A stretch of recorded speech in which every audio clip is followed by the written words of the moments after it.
she's not bleeding, and the observation and all our interventions so far are working because she's obeying the complete bed rest instructions.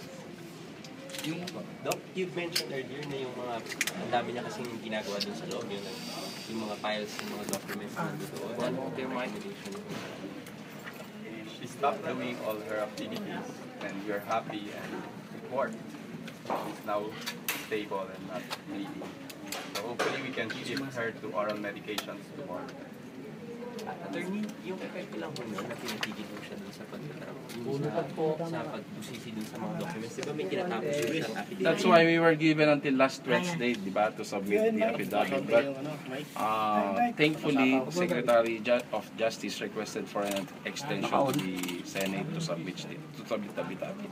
Pero kamusta na po yung progress ng affidavit, sir? Sabi nga, in-stop kasi nga perilous sa kanyang health yun, di ba?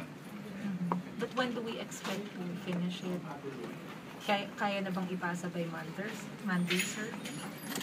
Hopefully. Kaya lang, depende sa instruction ng doctors yan eh. Kung papayagan na siyang makagalaw-galaw,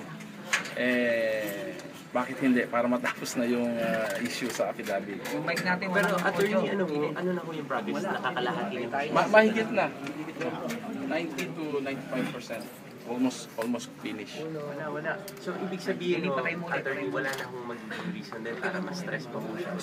Hindi, re-reviewin pa yan eh. Re-reviewin pa. Actually, wala na masyadong gagawin.